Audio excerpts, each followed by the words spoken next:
नमस्कार, मेरा नाम कुसुम माहेश्वरी और आज बहुत ही इम्पॉर्टेंट टॉपिक लेकर आई हूँ। वो है ग्रीन रेवोल्यूशन, हरित क्रांति। और होप कि आपको बोर्ड पे लिखा हुआ सारा समझ आ रहा है। बहुत लंबा चौड़ा टॉपिक है और आप इसका स्क्रीनशॉट मेरा ख्याल है ले पाएँ तो आपके लिए ये अच्छा रहेगा। हाँ जी, तो हम बात कर रहे हैं ग्रीन रेवोल्यूशन की। रेवोल्यूशन होता है किसी भी चीज़ में या किसी भी काम करने के तरीके, उसके बारे में विचारों में अचानक चेंज आना, और आम तौर पे ये प्रोग्रेस से रिलेटेड ही होता है। यानी आपकी तरक्की हो रही होती है जब किसी चीज़ में कोई रेवोल्यूशन आता है। तो अब जब एग्रीकल्चरल रेवोल्यूशन की या ग्रीन रेवोल्यूशन की, बहुत तरह के रेवोल्यूशन है, बता दूं, yellow revolution, grey, black, red, हर तरह का रेवोल्यूशन होता है। तो वो किसी एक स्पेसिफिक फील्ड में चेंजेस या उसके तरीकों और सब चीज़ों के अंदर प्रोडक्टिविटी में चेंज को दर्शाता है, और रेवोल्यूशन होते रहने चाहिए। तो इसी तरह का एक ग्रीन रेवोल्यूशन आया। वो खेती से संबंधित है, प्रोडक्शन से या उत्पादन से संबंधित है, जिसको सबसे पहले मैक्सिको में नॉर्मन बोरलॉग लेकर आए। वर्ल्ड रिनाउंड को फादर ऑफ ग्रीन रेवोल्यूशन कहा जाता है वर्ल्ड लेवल पे।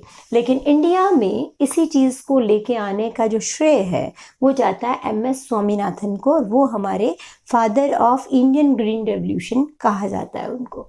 तो अब बात कर लेते हैं कि इसमें क्या कुछ हुआ था। बहुत लंबा टॉपिक है, मैं धीरे धीरे नहीं, रादर फास्ट कवर करने की कोशिश करती हूँ। सबसे पहले हम बात कर रहे हैं फैक्टर्स की। फैक्टर्स यानी कि कौन से वो कारण थे या कौन सी वो चीज़ें थी जिन्होंने इस ग्रीन रेवोल्यूशन है क्या, 1966-67 के अंदर इंडिया के अंदर फूड ग्रेन प्रोडक्शन में अचानक एक बहुत ज़्यादा तेज़ी देखी गई। और वो तेज़ी जो है वो कोई ऐसे रातों रात अपने आप नहीं हुई, वो प्लान्ड थी, वेल प्लान्ड थी। क्योंकि हम पहली पंचवर्षीय योजना में भी ये चाह रहे थे कि हमें उत्पादन, खाद्यान्न का उत्पादन या फूड ग्रेन का उत्पादन इतना हो कि हम अपने लोगों का पेट भर सकें, हमें बाहर डिपेंड ना करना पड़े। फिर हमने थर्ड में फिर जोर लगाया इसी बात पर कि हमारा फूड प्रोडक्शन बढ़े, क्योंकि पॉपुलेशन लगातार बढ़ रही थी। अब लगातार बढ़ती पॉपुलेशन को खाना देना सबसे पहली ज़रूरत है, मेरा ख्याल है। तो इस वजह से उनका भी यही ध्यान था कि किसी तरीके से खाने का प्रोडक्शन इतना हो, खाद्यान्न इतना हो, ताकि हम अपने देश के लोगों का पेट भर सके बिना फूड ग्रेन को इंपोर्ट करें। तो कौन सी चीज़ें लेकर आई इंडियन गवर्नमेंट जिससे कि ग्रीन रेवोल्यूशन हुआ, रियलाइज हुआ। ये एक सपना था जो कि पूरा हुआ। तो इसमें सबसे पहला योगदान है HYV सीड्स का, यानी हाई यील्डिंग वैरायटी सीड्स। यानी कि बीजों को और ज़्यादा अच्छा, जब बीज अच्छा होगा तो नेचुरल प्रोडक्शन भी अच्छा होगा। तो सबसे पहला काम किया गया, बीजों पे काम किया गया। वो पहले वाले तरीके की बजाय कि भी पिछली क्रॉप में से कुछ रख लिया और उसी को आप बो रहे हो, तो वो नहीं, बल्कि फैक्ट्री के अंदर प्रोसेस करके सीड्स आ रहे थे, तो उनकी ग्रोथ ज़्यादा थी, तो उन सीड्स को इस्तेमाल किया। केमिकल फर्टिलाइजर्स को इस्तेमाल किया, यानी अच्छी खाद इस्तेमाल की, ऑर्गेनिक कंपोस्ट की जगह ऐसी खाद जो कि मिट्टी में जो कमी है उस कमी को पूरा करे, उसको कॉम्प्लीमेंट करे और फिर प्रोडक्शन को फास्टर करे। फिर इरिगेशन है, यानी इरिगेशन में क्या है कि सिंचाई पहले किस पे हम सारा टाइम डिपेंड करते थे, रेनफॉल पे। पिछले चैप्टर में भी हमने बात की कि हम लोग कंप्लीटली, हमारी एग्रीकल्चर डिपेंडेंट थी। तो अब हम कैनाल सिस्टम और बांध बना के और किसी तरीके से इरिगेशन के साधन को बढ़ाया हमने, ठीक है। फिर मल्टीपल क्रॉपिंग की, एक क्रॉप, पहले क्या करते थे हम 2 क्रॉप लेते थे साल में, 2 सीजन होते थे और 2 सीजन में 2 क्रॉप्स हुआ करती थी, 2 फसलें लेते थे। अब जो है किसानी को और प्रमोट करने के लिए उन्होंने क्या किया कि मल्टीपल क्रॉपिंग की, क्योंकि सीड्स फास्टर ग्रो करेंगे, फर्टिलाइजर्स उनको सपोर्ट कर रहे हैं, तो एक ही सीजन में आप एक के अलावा भी क्रॉप्स ले सकते हैं।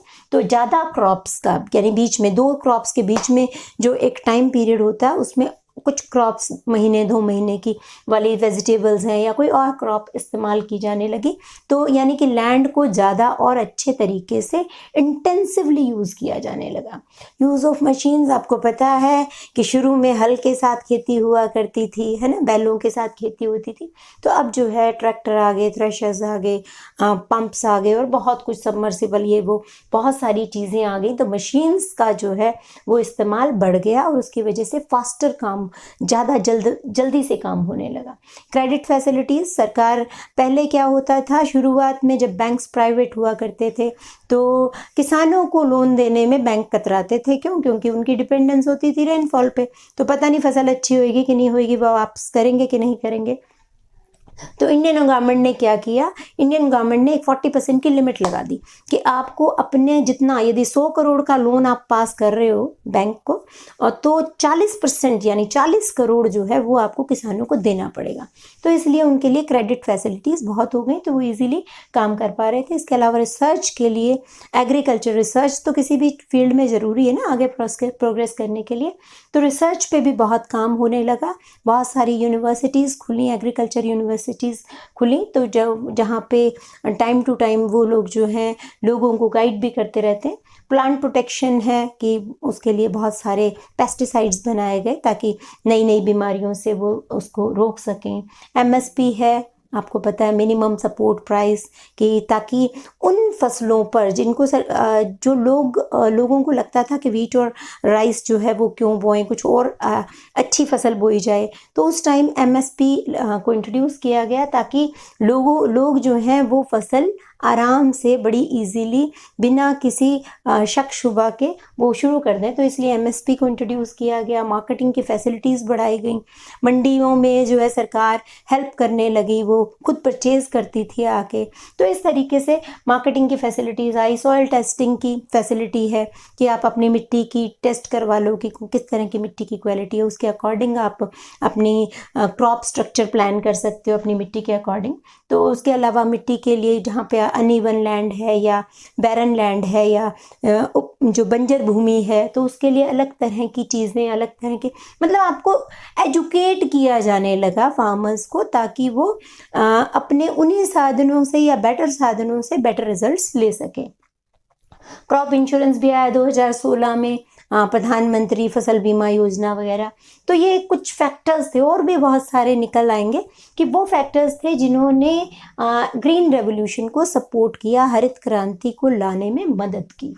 देन कम्स इसका रिजल्ट क्या हुआ। तो 1966-67 में ये हुआ।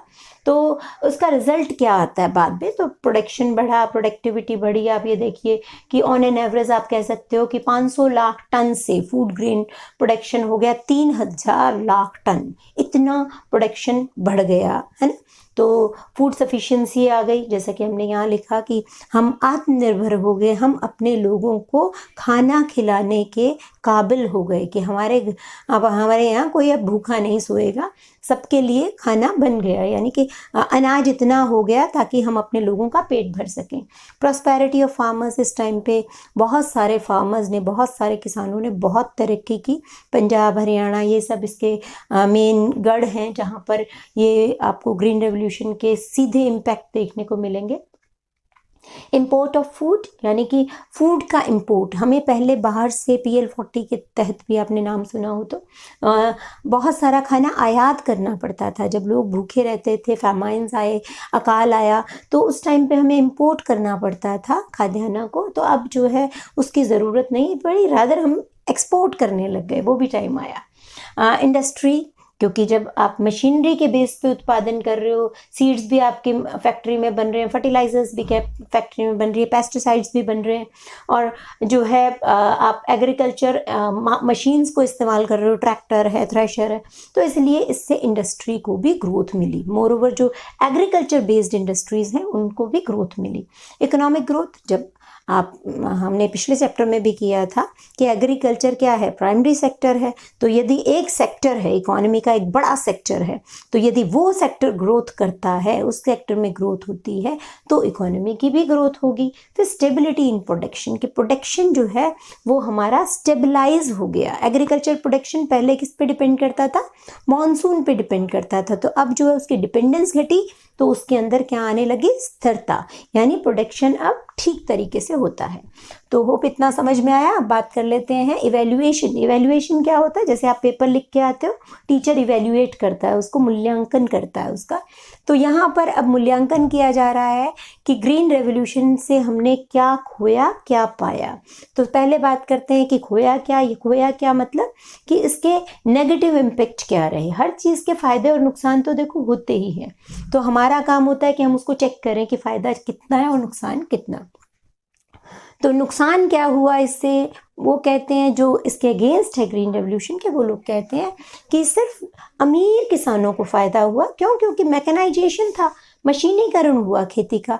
तो मशीन जो है, अब एक ट्रैक्टर, यदि आपकी 1 किला या थोड़ी छोटी सी ज़मीन है, कुछ एकड़ ज़मीन है आपकी, 2-3 एकड़ ज़मीन है, तो उसमें आप एक ट्रैक्टर, थ्रेशर खरीद लोगे, तो नेचुरल है आपकी कॉस्ट बहुत ज़्यादा बढ़ जाएगी। तो इसलिए जो बड़े फार्मर्स हैं, जिनके पास 10 एकड़ ज़मीन है या और ज़्यादा 200 एकड़ ज़मीन है, तो उनके लिए ये बहुत अच्छा था कि एक ट्रैक्टर को आप पूरी तरह से इस्तेमाल कर पा रहे हो, एक थ्रेशर को इस्तेमाल कर पा रहे हो। तो इसलिए रिच फार्मर्स को इसका बहुत फ़ायदा हुआ। क्यों? क्योंकि वो, जिसे हम इकोनॉमिक्स में कहते हैं इकोनॉमीज ऑफ स्केल, यानी पैमाने की बचतें उनको मिलने लगी, इसलिए उनको फ़ायदा हुआ।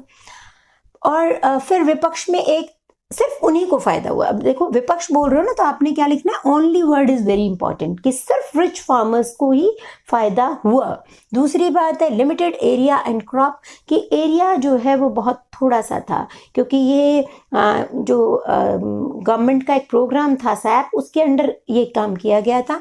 तो उसमें कुछ लिमिटेड एरिया, कुछ डिस्ट्रिक्ट्स रखे गए थे कि उन्हीं में ये काम किया गया था। कुछ स्टेट्स थे जैसे पंजाब, हरियाणा, मध्य प्रदेश, तो उन्हीं स्टेट्स के अंदर ये इन्होंने काम किया था, इसलिए लिमिटेड एरिया था। और कुछ एक क्रॉप्स थी, क्योंकि इसमें फूड ग्रेन पे काम किया था, स्टेपल फूड पे, जो मेन फूड कोर्स होता है अपना, उस पे काम किया था, इसलिए कुछ ही क्रॉप्स के अंदर ये इसमें देखा गया ये ग्रीन रेवोल्यूशन। देन कम्स, कुछ लोग कहते हैं कि इससे अनएम्प्लॉयमेंट हुई। अनएम्प्लॉयमेंट क्यों हुई? कि जो काम पहले हाथों से किया जाता था, अब वो मशीनों से करने लगे, तो नेचुरल है कि मशीन ने लोगों को सब्स्टिट्यूट कर लिया, इसलिए जो है मशीनीकरण बढ़ गया और लोग जो है अनएम्प्लॉयड हो गए, बेरोजगार हो गए। इंडेटेडनेस क्या है? ऋणग्रस्तता। ऋणग्रस्तता यानी कि लोग जो हैं वो, अब हमने अभी एक बार पहले कहा कि क्रेडिट फैसिलिटीज बढ़ गई, यानी अब लोग उधार ले सकते हैं बैंकों के पास जाके इजीली। लेकिन उससे एक और समस्या क्या आती है कि लोगों को जब उधार आप देते हैं, तो जो बैंक भी आपको मतलब इस तरीके के इंसेंटिव देते हैं कि लो भाई, लो लोन लो, बहुत सस्ते में लोन मिल रहा है। तो आप लोन लेते जाते हैं और वो भरपाई नहीं हो पाती, तो इसलिए कर्ज का बोझ किसान के ऊपर बढ़ता चला गया। और जो किसानों की जो बुरी हालत हुई है, उसमें एक बहुत बड़ा जो रोल है वो इस क्रेडिट फैसिलिटी का है, जिसका कि सही इस्तेमाल नहीं किया गया। तो इस वजह से इंडेप्टेडनेस या कर्जग्रस्तता वो बढ़ती जाती है। ओवर कैपिटलाइजेशन हो गया, कि जो है रिच फार्मर्स के लिए तो इट इज़ गुड कि यदि आपकी 4-5 हेक्टेयर से ज़्यादा ज़मीन है, तो आप मतलब वो जो है ट्रैक्टर्स खरीदते हो या थ्रेशर्स खरीदते हो, अच्छी बात है।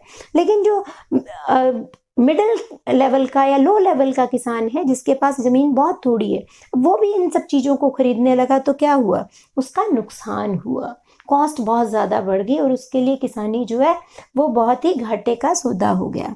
Black marketing of farm inputs, अब वो फार्म इनपुट्स की प्राइस, जब इतनी डिमांड बढ़ गई है मशीनों की, तो उनकी प्राइसेस बढ़ने लगी, उनकी ब्लैक मार्केटिंग होने लगी। इसके अलावा एक और बड़ा पॉइंट मैं शायद भूल गई, वो है इनइक्वालिटी। अमीर किसान इस प्रोसेस में और अमीर हो गए, गरीब किसान और ज़्यादा गरीब हो गए। रीज़न आपको मैंने पहले एक्सप्लेन कर दिया है, ठीक है। तो ये वो एक बहुत बड़ा पॉइंट है जो कि यहाँ पे लिखा जाना चाहिए था। पक्ष में क्या है? पक्ष में फिर वही है कि कुछ लोग कहते हैं कि भी ये बुरा है, लेकिन कुछ लोग कहते हैं नहीं नहीं, ऐसी बात नहीं है। ऐसी जो देखो, जब इतनी बड़ी चीज़ें होती हैं तो कुछ फ़ायदे नुकसान होते रहते हैं, तो कुछ चीज़ें तो कुछ फ़ायदे तो हुए ही हैं। आमतौर पे फ़ायदा सारे यही है। एवरेज फार्मर को भी फ़ायदा हुआ, ठीक है, जो फेवर में है वो कहते हैं कि नहीं एवरेज फार्मर भी अच्छा हो गया पहले से। और अनएम्प्लॉयमेंट के बारे में वो कहते हैं कि भी देखो ग्रीन रेवोल्यूशन तो 67 में आई है, उससे पहले कौन सा अनएम्प्लॉयमेंट नहीं बढ़ रही थी, तब भी तो बढ़ रही थी, ठीक है। तो अनएम्प्लॉयमेंट का ठीक रहा या जो है उसका क्रेडिट जो है सारा का सारा ग्रीन रेवोल्यूशन को नहीं दिया जाना चाहिए। अनएम्प्लॉयमेंट तो वैसे ही बढ़ रही है, ठीक है। प्रोडक्शन और प्रोडक्टिविटी बढ़ी, हमने पहले ही बात कर दी है कि अब जो पहले पर हेक्टेयर जो प्रोडक्शन था, जो पहले होता था और अब होने लगा है, उसमें अंतर है, उसमें एक इंक्रीज देखने को मिलता है। एग्रीकल्चर एक्सपोर्ट्स बढ़ गए हैं, इंडस्ट्रीज बढ़ गई हैं, और इकोनॉमिक और सोशल इम्बैलेंस जो है वो नहीं बढ़ा है। मतलब जैसे कि कहा गया कि इकोनॉमिक और सोशल इम्बैलेंस हो गया या इनइक्वालिटी बढ़ गई, मैंने अभी कहा था 2 मिनट पहले। तो वो कुछ लोग ये मानते हैं कि नहीं इसकी वजह से नहीं बढ़ा, इसके पीछे और रीज़न है, but green revolution is not the soul reason for behind this. तो ये ग्रीन रेवोल्यूशन के बारे में। अब आप कहें कि इसका कंक्लूडिंग रिमार्क क्या है, तो कंक्लूडिंग या इन नटशल हम ये कह सकते हैं कि कोई भी चीज़ जो है एब्सोल्युटली ना अच्छी होती है ना बुरी होती है, लेकिन ये प्रोसेस चलती रहनी चाहिए। देखो एक ग्रीन रेवोल्यूशन से काम नहीं चलेगा, कई ग्रीन रेवोल्यूशंस चाहिए, और उस तरीके से हमें अपनी मशीनरी को इस तरीके काबिल बनाना पड़ेगा ताकि छोटे किसान उसको अफोर्ड कर सके और वो छोटे लेवल की हो। जैसे चाइना में चलते हैं छोटे छोटे ट्रैक्टर्स होते हैं, तो वो सब चीज़ें हमें और मतलब इसमें इनोवेशन की ज़रूरत है। हम पीछे तो नहीं हट सकते ना कि पीछे हम बैलों वाले उसमें चले जाएं, लेकिन हमें आगे इस तरीके से बढ़ना है ताकि छोटे और बड़े किसानों के बीच का जो गैप है वो कम होता दिखे, ज़्यादा होता ना दिखे, और प्रोडक्शन और प्रोडक्टिविटी में भी और बहुत सारा काम करने वाला है।